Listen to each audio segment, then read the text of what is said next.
Hit it off right now. Here we go. 3 and 2 and 1 and what are you laughing at? Okay. All right. Hey, what's up? Welcome to the Back and Forth Show with me, Kevin, and Shanelle. And today we have got some good topics for you. One of them is what happens when you don't show up with enough clothes. Let's go.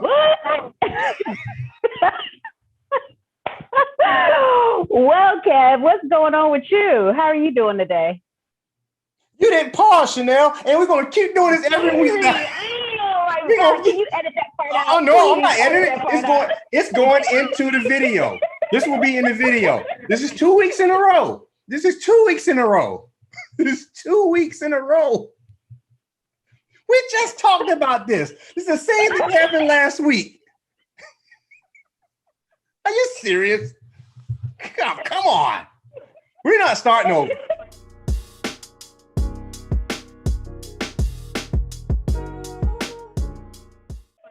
Hey, everybody.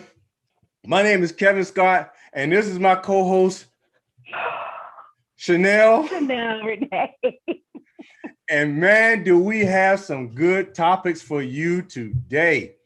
You know, I don't know about you, Shanelle, but I had one of those weeks where it seemed like, to me, everything fell into place, but it seemed like everything was just crammed in there and it all fit into place. My timing was on point, but it seemed like I was wore out at the end of the day. So I fit enough stuff in throughout the day to try to make sure that I got the most out of my day. So how did your week go? How did your days go? Ironically, mine was kind of like that too. I had several engagements actually this week. And so I'm trying to, get stuff together. I still, have my clients that I have to see, and then, still be social and, go to these engagements and events. And so it was kind of one of those weeks where everything was going. But then the weekend I was able to relax. My son spent the weekend with his brother. So I had some me time. Okay. So yes, I was able to rejuvenate and, kind of get my energy back up. Well, that's good. I'm happy about that. That's good. That's where you end that week on that good note. And then you basically shoot into the next week and you back in, your energy's back up. And that's really important because you mentioned self-care there, and you have to be able to take care of yourself. Yes, absolutely. It's very important. I always say, I'm too old to take naps. But as the older I've gotten, I realized that you try to squeeze those naps in any way you can. I don't care if it's 5 or 10 minutes. You get a power nap in, it will rejuvenate. Yes. And I'm telling you, those cat naps are the best. Woo! You ain't never lying. You ain't never lying. So I'm appreciative of that stuff. I think in my elderly state here, as I get older, I'll appreciate these. And when it's raining outside, like it's been here in Houston, whoo, man, that's when you catch a nice nap when it's raining and it's quiet, the dogs are not barking. You can't beat that kind of sleep. That's that sleep. Yeah. If you're like from the country, you get that tin roof and that rain fall on the tin roof and you go right to sleep. And I digress. We haven't had no rain here in Atlanta. We could use some though right about now. But we haven't had that. It's been sunny and hot. Well, everybody can't get wet everywhere. Sorry. I mean, I can spare you some rain, a little bit of splash your way, but give me a little splash on the times when I don't have to be out. So it worked out for me because I was out and about more this week. But when I don't have to be out, then give me the rain. I'm good. Well, you can't take anything for granted either, because I took something for granted today. I went out on my bike, and it looked cloudy outside, but it was nice. So I said, I'm gonna go out on the bike. I'm about to go to the store real quick. And I got out the neighborhood no further than probably about 100 yards outside the neighborhood, and the bottom dropped out. And I had to turn back around to get back home wet, drenched on that bike. And so I had to come back home and park the bike. Hey, well, it goes without saying, you have to make sure that you plan accordingly before you just walk out and leave out the house. And, so I didn't plan. It looked nice outside. So I planned on going outside and taking care of business, so I thought I was going to be okay. But it didn't turn out that way. So, there's a lesson learned in that. And, that's a good segue. And you start saying, how am I going to segue into this? Check this out. One of the questions we got this week, Shanelle, was this right here. It says, am I wrong for wanting to reach out to my ex's, my wife's ex, to let him know that I will work with him to make sure that his daughter is taken care of and he has nothing to worry about? My wife doesn't want me to talk to him due to their past issues, but I feel that it is the responsible thing to do since I will be in her life also. What do you think about that one? Okay. Well, I want to back up a little bit. Can I back up a little bit? Hey, you're the co-host. You can back up as far as you want to go. Just don't back up off the cliff. And the reason I'm asking for permission on this is because, you know, I'm trying to figure out why he wasn't involved before they got married. You know, I'm trying to figure out that part, because sometimes, and I don't want this is not a dating show, but sometimes you got to know what you're getting into when you're blending families together before you make the commitment. You know, you got to have some idea of what you're getting into. And if this is a situation where now she's a wife already saying that she don't want you to get involved with their children's father, why is that?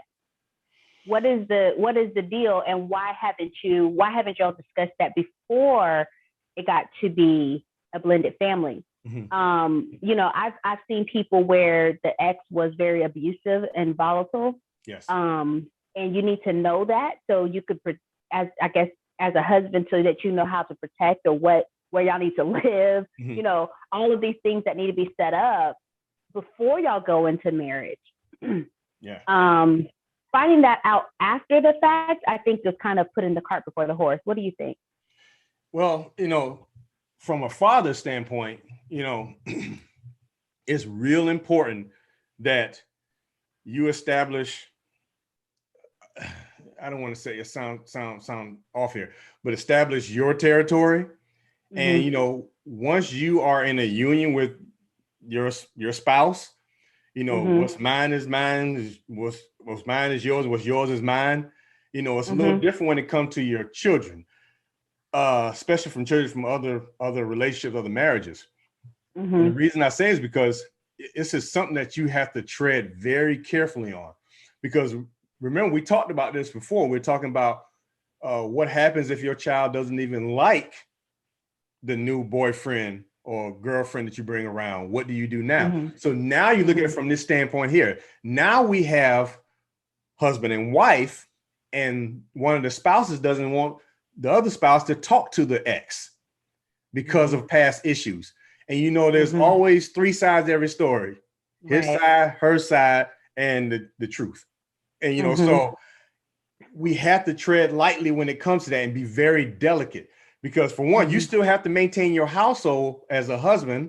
You know, you still have to maintain your household, and you don't want to disrespect your spouse either. However, the ex, her ex-husband, could cause issues. And if you don't handle that or nip it in the bud at the beginning, it might come back to bite you in the butt later. And do you want to handle that now? Or do you want to wait till later to whenever it rears its ugly head? So we have to, you know, basically, you know, we have to be very delicate and be very gentle with that. You had a very valid point. This is something that should have been discussed prior to the marriage. Yes. But now that you're married, it still needs to be discussed. You know, what do you think about that? Because I mean, from the standpoint of, and I want to say this from the standpoint of, let's flip it. What if you are the ex-wife, and you're the mother, and you have now your ex has a spouse, and you're dealing with the new stepmom who's mothering your child. Now, how do you think that will go over? Right. So again, I would want to, because my child is going to be around this person, I would want to meet the, potential stepmom or bonus mom before they got married. because my child is already they've already either embraced this person or they are intermingling with this person. And so, you know, as a mom, I'm a mom through and through. And so as a mom, I need to know, okay, what can I expect when he comes back home because he's been around her or he's been around his dad and the dad's girlfriend or whatever. So all of those dynamics, I think, play a part. And I think that waiting until the marriage to address an issue with someone that is an ex, I think it was done kind of backwards. But let's just say, you know, they was in love, they got married in Vegas, and it just happened. Okay? Yeah. Let's just say that. That should be something that maybe they can go to a safe place where there's a mediator involved or a counselor involved to really discuss the details of what this relationship was like, what damage was done, and what how this is going to impact the kids if everybody's not on the same page or on similar pages. Because at the end of the day, you're going to be raising children together. And what is that going to look like in terms of the confusion the child has because everybody's on so many different pages because nobody's communicating. And I know that you talk a whole lot about communicating, Kev, so I really want to hear from you on that. No. So my question is right here. So you spoke some nice, very sensuous words. I want to say that wasn't the right word. Lovely, maybe. I don't know. I think I sugarcoated it quite a bit. Did I sugarcoat it a lot, Kev? That's a foul on me. That was not sensuous. The word came out wrong. Let's say you spoke some nice, subtle words there, and they're very nice. They're very logical speaking there. What about the people who deal with things on their own and don't want to go to some counseling or don't want to go to some mediator because it's their way or the highway? So now what? Because you spoke from the standpoint of, hey, go speak to a mediator and speak to somebody there. You got people out there saying, I don't need nobody in my business. So now how are you going to handle that now? Especially when what if that's your spouse that's saying, don't talk to my ex? Now what? Well, here's because I had a scenario like this, me personally. So I'll speak from person. I'm trying not to go there because I don't be trying to put people out on blast. But this is a really good point because I literally just talked to my co-parent group this week about this. Sometimes, I'm not going to say it all the time, but sometimes, just in my experience with coaching, counseling, even in my personal experience, someone that is so adamant about you not speaking to the ex is hiding something. I'm going to say that again. Go ahead. Someone that is not now, like I said, they can explain, okay, well, he's very, abrasive. He's very this or that or the other. But at the end of the day, if you married this man, you married a man. He can take care of himself. Yes. You don't gotta let him see for himself what you had to deal with and what you got away from. But if you're adamant about him not speaking to your ex, or he's adamant about you not speaking to the ex-wife or the ex-girlfriend or the baby mama or whatever, 9 times out of 10, he's hiding something. I've had men, even in my own personal life, oh, she crazy, Shanelle. She this, she that, and she don't take care of my kids. Why you don't got your kids then?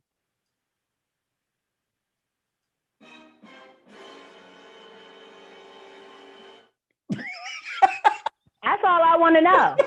Because if she's so crazy and she's an unfit mother, why didn't the court see that? Yeah. You see what I'm saying? Yeah. So sometimes, well, all the time, this is something that I'm just a firm believer about, is you do need to speak to the ex, and you preferably need to speak to them before you commit to somebody, because you may find out this person that you're getting ready to marry isn't all they cracked up to be. This person you get ready to marry may just be trying to hook you into some foolishness. And if you talk to the ex, you're going to find out what the foolishness they're capable of. All right. Okay. So you are settling, if I'm hearing you correctly, are you settling on the side of letting the spouse, the new spouse talk to the ex? Or are you on the other side of the fence of saying, well, I want to say other side of the fence, or are you riding the line and saying that let that situation work itself out? I'm on so that's why I mentioned mediation, because not to even discuss whether or not they're not there yet. They need to discuss, give the wife a chance to air out her own dirty laundry. If there is dirty laundry to air out. Yes. Because the problem will happen if she doesn't have that opportunity, or she just didn't do it, or was just dishonest, about her part. When he does do that, because he feels like, okay, in order for me to be the most effective bonus dad I can be, I need everybody to be on the same page, or similar pages at least. And then when he does go to say, hey, the dad's picking up the kids and say, hey, brother, let me holler at you. Let me just introduce myself, blah, blah, blah, blah. And then this man starts telling him some stuff that he has absolutely no idea about. This can create a chaotic situation in this marriage. Yeah, that's a good point. And that's why, from the communication standpoint, that's why it's important that the co-parents try to get on the same page. Like I said, you may not agree with the other person. You may not even like the other person. But for the sake of your children, you need to find a way to communicate, because what you don't want is somebody to assume that or they know what is going on. And then all of a sudden things go awry and no one has any idea what is going on. Because I've seen it firsthand. A child will tell you something that may not be totally factual, because in a child's mind, they may be trying to just, well, I don't want to make mom or dad mad. So they give partial truths and don't get all the information. And so that sends all communication into a tizzy, because now the mother may be saying, well, why didn't you tell me this? And what the child told me this. Well, he only told you part of it because he didn't want to see you upset, or he didn't want to get involved in this mess. And so we have to be careful. That's why it's important that even in this situation, that there's some lines of communication regardless, because we are all in the business of raising our children, regardless of whether you like them or not. And so, I mean, that was absolutely, that's a absolutely good point. Yeah. And, I had this conversation. Actually, this happened to me just this week. I mentioned earlier that my son was spending time with his brothers this weekend.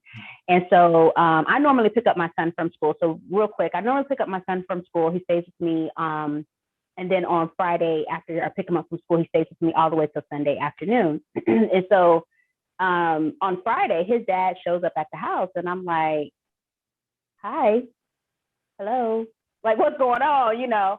He's like, is he coming home? And I was like, what? What's today's date? Like, what is today? Today's Friday, right? Like, I'm thinking I'm crazy, So he's like, no, he had sent me a text earlier in the week and said that he was going to pick him up early on Saturday for a birthday party, but it was Friday. So I'm like, isn't today Friday?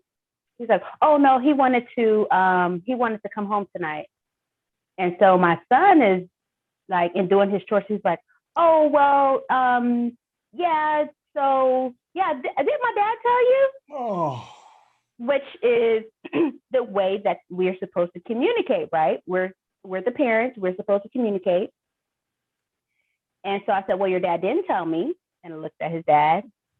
Wow. Your dad didn't tell me. Are you serious? Yeah. So. And this is what I'm talking about. They give you parts of information, or they don't tell you enough, and then you find out the other way, and then now you look like, am I boo-boo the fool, or am I playing? Am I just being the person that I don't want to come off as the wrong person here? And so now you're stuck with that look on your face, and neither one of y'all communicated. And if you did, it was missed. It was lost in lost in translation. Yeah. Right. Lost in translation. So, we have to be aware of those things, and sometimes we have to laugh it off. I was hoping you don't have any plans. because well, and that was the thing too. Like I said, we have had this conversation has come up more recently that we've got to stop. We can't rely on communicating through him because he forgets. You know, he picked out the pieces that he wants that's going to make it better for him. And, you know, at the end of the day, he's not the parent. We're the parents. We've got to communicate with each other. And so that was one of the things that was a prime example of what I was trying to tell his father. You've got to communicate with, even if you send me a text and say, hey, Shanelle, this weekend, you know, Isaiah's going to spend just the weekend with us. I'm picking him up after school on Friday. That's it. That's all. I'm pretty easygoing, right, Kev? I think I'm pretty easygoing. Huh? I'm writing notes down because you made a point, and I'm going to use this probably this week, and I'm going to just say this right here. You can't see it because it's this white background. I'll put it right there. Your child is not a mediator. Yes. Yeah. Right. Yes. That was a good note there. That was good. Yeah. So that was a good one because you said we can't depend on relaying messages between our son because stuff will get lost and the child is focused on now. I'm not worrying about a week from now or what. I mean, your child got stuff on his mind. His mind's running a mile a minute. While you, on the other hand, well, didn't I tell you that you could just did it yourself? Right. But I'm just saying. Say that again. I'm just saying. Could have said get it yourself. But that's not me speaking. I don't know your business. His side, her side, and the truth in the middle. So I'm going to stay out of that one. Stay out of that one. Stay out of that one. So that is that's just a reminder of how things why, especially if you got blended families on both ends, why y'all don't like each other. Mm-hmm. But at least you got more than one person in the village. Yes. Okay. Yeah. And it's the village. And if the village is on a similar page about making sure that these children are going to be the best citizens of society that they can be, why not increase this village with more people that love these children? Yeah, because it's obvious between the two parents that the love is not there anymore. And, you know, there's a lot of good situations can come out of that. And I think you got a question about something like that, about that. So, thinking about how we put children in the mix, sometimes we have kids in the mix and, we're so involved with our kids and we're so involved with making sure they're doing good at school and, checking their homework, stopping by and making sure they do their homework, stopping by to make sure that, you're just involved in the day to day because you're not in the home anymore. Sometimes, dads want to stop by and say, hey, just want to make sure he's doing good. We can hit the ball around a few times or shoot a few hoops or whatever the case may be. Well, this particular scenario, a client of mine, this was actually happening. He was stopping by, helping the boy with helping his son with his homework. And, so it just continued to be one of those father-son bonding moments, which I love to see that. I love to see that, especially in our community, in our culture. Love to see fathers bonding with their sons, right? And so he wrote this to me and he said, my ex thinks I want to be with her. He said, my ex thinks I want to be with her because I'm involved in my son's life. She keeps saying that we should try to be a family and she won't accept that I'm engaged. I don't want to hurt her, but I also want to keep the communication going for the sake of my son. So Kev, you're a dad. You're a dad. Yes. And I know that you are involved with your children's lives. Yes. And as much as you are involved with your children's lives, have you had this be a challenge when trying to be there as a father? Full transparency here. That's a great scenario, a great question, because, when you fresh out of a relationship and you are living in the same place and sometimes feelings get involved, but you're no longer with that person. And, now that you've had time away from each other and you may see the rights of the wrongs you've done and you try to, try to ask forgiveness, and you try to move on from that point.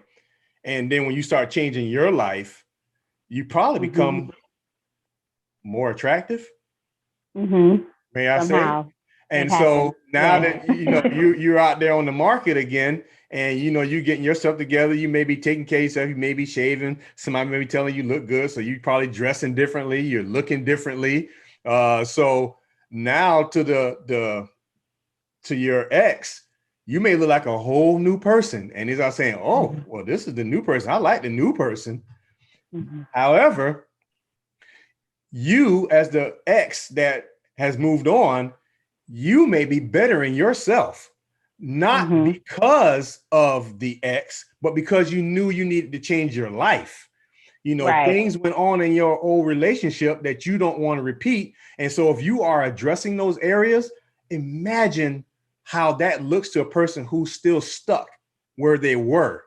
Or imagine how that will look to someone who was already doing the right thing, and now they see that you are doing the right things, that you become attractive to that person also. Those are just scenarios. I'm not saying that happened to me. I'm just saying that I could see where that could happen. However, if you've let the ex know that you are moved on, you have a fiance and you're engaged, then that person has to understand that you are moving on, because now you're about to become a home wrecker. And then that causes other issues. So now you're basically about to step into something that you probably wanted to get away from a long time ago from that person. So you want that person to revert back and go backwards, and you want to wreck a home because you want to be with this person, knowing that they're with somebody else. That's not a good scenario. I don't know the story behind what's going on here. I'm just letting you know that how I see it, that situation right there can get real sticky, because it also could become an issue with communication between the two parents, because if you have denied another person's advances, oh, hell hath no fury like a woman scorned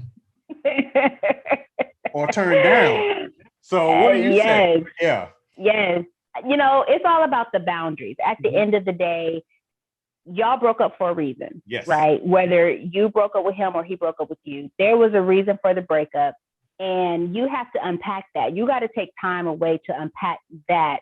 And like you said, find out where you can develop more personally and work on that, and set those boundaries. Like, okay, this is my son's father.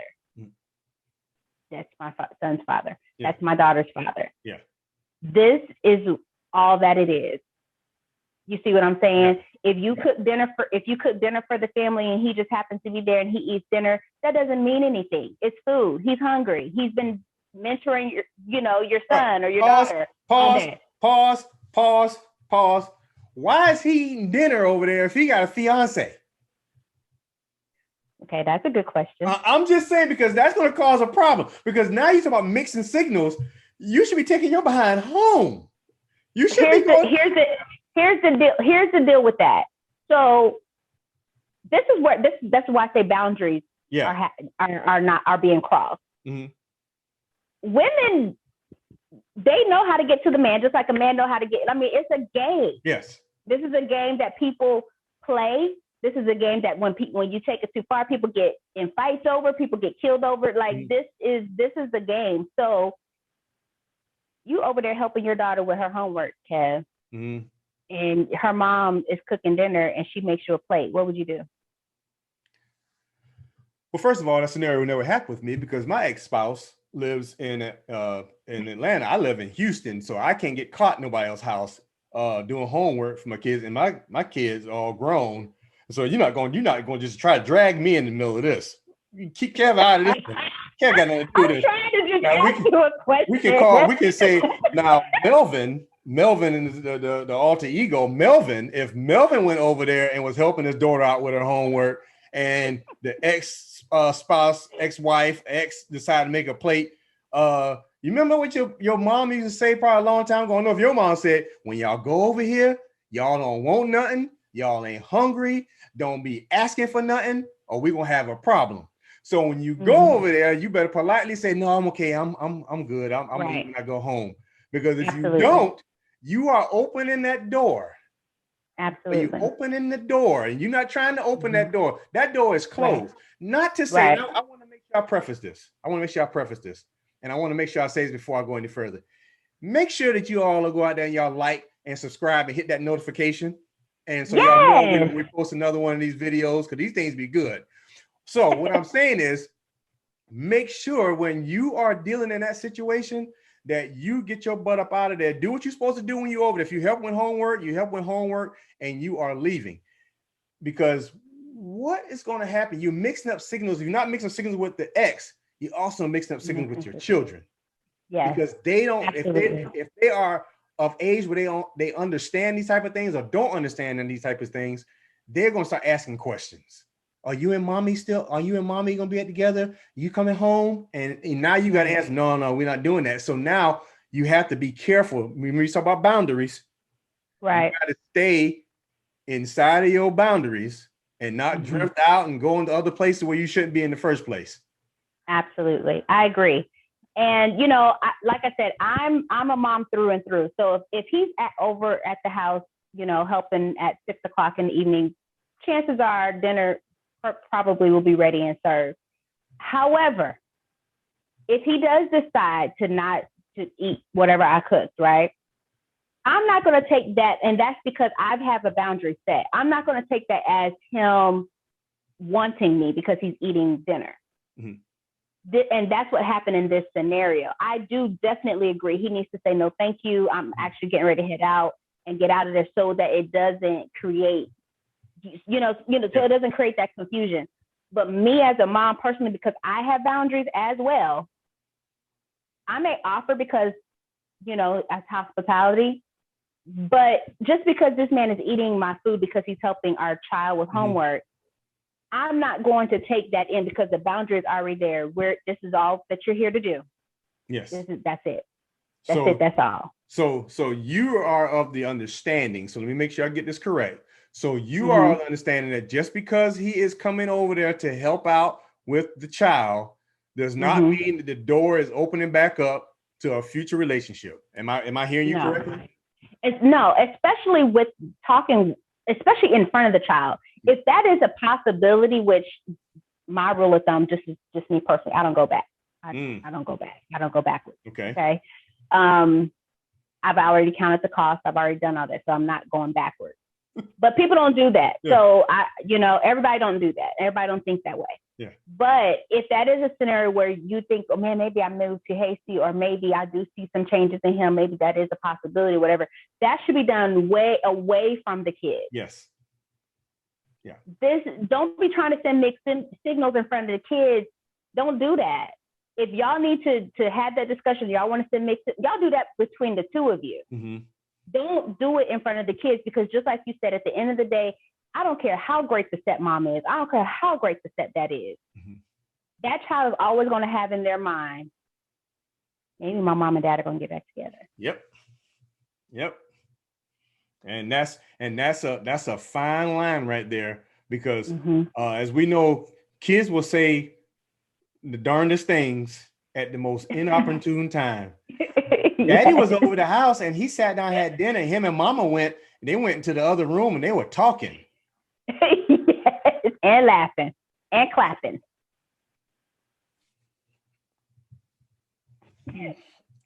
I'm done. I can't. I was going to hit a sound and singing and rejoicing. I'm not going there because you said clapping, and so because I'm done. Because first of all, we want to make sure we keep our rating on YouTube, because I don't know where this is going. Because you start clapping and singing. So why mama and daddy have to go into the room, be clapping and singing, and nah, we're okay. So, and that is why, like you said, kids will say some of the darn things. Mommy and daddy in there, and they were clapping and singing and laughing. And now you have to do some explaining. So take your behind home if you're going over to help out your child, take your behind home when it's time to go home. Don't be hanging around, because unless you're going to have some explaining to do, especially you're going to talk, if you got to talk to your fiance and it's like asking, why you smell like food. Spaghetti and Chanel number 5. Yeah, so you make sure that you are communicating well with the other parent to understand what is going on, which leads us to that scenario or that hot topic item that we want to talk about. And this feeds right into this, Shanelle, because if there is some form of lack of communication or understanding, or somebody making assumptions, some of the weirdest things can happen. And it may seem innocent. However, to some people, they may look at it from another standpoint. So your perspective matters. And in this one right here, it says this right here. I saw this. It was a tweet about somebody posted, my baby's mother knew 2 weeks ago that I was going to pick up my daughter for the summer. And the only thing she sent her with were 2 outfits. 2, and that's 2, because they estimated that and they put caps on it. 2 outfits. 1 outfit for 1 week, for each week. No, this is for the summer. Oh, well, 1 outfit for each month. I don't know how long the summer's for, but I know they sent that child with 2. The mother sent that child with 2 outfits. What say you on this one? Because there's a response to this thing. There's a response. I want to see what your response is before I give the response to somebody responding back to that tweet. You know what? You are this is gonna be controversial, and that's why I said this is a. There's no controversy here. This is a safe space. No. The reason I say this is controversial because actually, when I looked over this topic, I knew what I was going to say because I'm a particular kind of mom, and from a mom's perspective, mm-hmm. I'ma always have clothes for my kid at my house. Period. Mm-hmm. If I get first, and then secondly, because this is my child here, my child is an extension of me. I'm going to find out do you have clothes? What is my child going to be looking like when they're with mm-hmm. you? Mm-hmm. So if I have a daughter, her hair is going to be done before she goes to, so because she's an extension of me. Yes. If I have a son, which I do have a son, his hair is going to be cut, trimmed, all that, because he's an extension of me. I'm going to have a conversation about what's going on in his closet at your house, or me being the mom that I am, I'm going to already see his closet at your house, if he even have a room or anything. Mm-hmm. And know that at the end of the day, I'm going to have a conversation about why doesn't he have toys in his room? Why doesn't he have clothes? So I can see what is going on.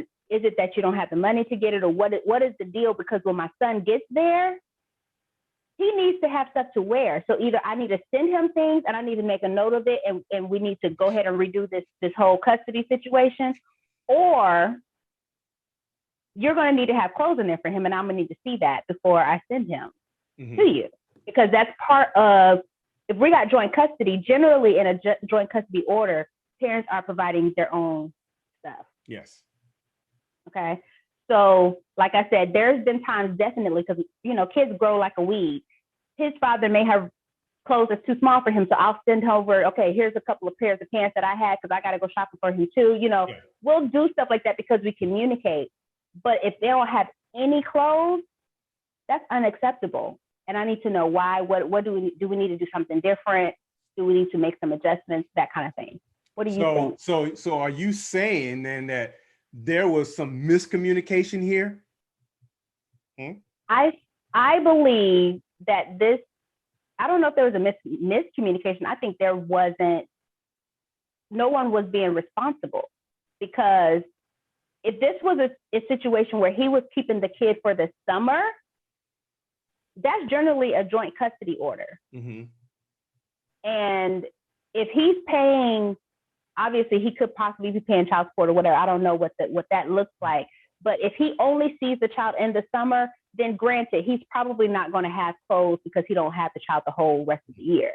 So that needs to be a conversation. But if he has this kid every other weekend and then he has the summer, that's generally a joint situation where why doesn't he have kids that are at clothes at his house? Are there toys there? What is she going to do when she's there? Where is she going to go? Do you have a daycare set up for her? What is the deal? All of those questions I would have already gotten those answers to, because otherwise I'm gonna be worried sick when she's with him. So you're speaking logically again. Here we go again. So here you go, speaking logically. I'm going to come at it from another angle. Okay. Now, if you're dealing with a person who, like you said, this person right here tweeted and she only showed up with two outfits, somebody rebutted and said 2 weeks is more than enough time to have been able to plan for what type of clothes this child was going to need. So somewhere between that 2 weeks and when the child showed up, they could have had a conversation. But I guarantee that the person thought that the mother or whoever was going to send that child with a suitcase full of clothes. And so they didn't worry about asking questions. Me personally, me and my wife personally, when sending kids back and forth cross country, we would send those kids with suitcase full of clothes. You know, whatever they were wearing throughout the year. If it was summertime, we send them with clothes in a suitcase. The least have them clothes for like the week. And when they get there, the other parent could go ahead and buy clothes to last them the rest of the summer. But we didn't want to send them with like 2 outfits. Now we send them with clothes. Everybody doesn't think that way. And so some people, like you said, they may have a rocky relationship. And so that mom might have said, here, I'm sending you 2, you know, he don't pay child support anyway. He got money. He can buy you some clothes. You see, mentality. And we stuck in that mindset. There's no communication. I'm not going to talk to you. So I'm going to assume that you know what I'm thinking. So you better be on top of that. And that gets us nowhere. This child is the innocent victim in all this. They come with a carry-on bag, basically. Probably came with a carry-on bag. And that was a Kroger bag. You want to go there with that proper, I was being polite by saying carry-on bag. You come with the Walmart or Kroger bag, whatever. It could have been Target. Toothpaste, underwear, socks, and some jeans and a shirt for the next day. Hoping your parents got soap at the house. But like you said, if it's your daughter, I'm hoping that you send her there with something to get her hair done, because that could be an issue too. You imagine bringing a child. I've seen it happen a lot, and I'm going to hold that for another conversation. I'm not even going to bring that one up. But making sure that your child's hair gets done is another situation. You got to have communication about that, because if you got a child getting hair done a certain way, you want to maintain that, you just release that child to the other parent who may say, I don't have time for all this. We can put in some plaits. Right. Right. So, I've seen orders where they even go as deep as how the hair needs to be done, or what can be done. It can get really, really specific in certain courts. All I say to that subject is right there is be careful what you put into those orders, because things change. Kids grow up and the situations begin to change. You can't it's hard to mandate something saying somebody's hair needs to be a certain way, and the child gets older and says, I don't like that hairstyle no more, but it's in the order. Right. I got to stay to the order. And so we have to be careful. That's why it's good to be able to talk to each other, even if you don't like the person. Being able to communicate with the other parent is vital and important in all these situations. I want to make sure that you in this scenario, Shanelle, on how you would finally bring it home on this scenario, on as far as how would you have handled that one?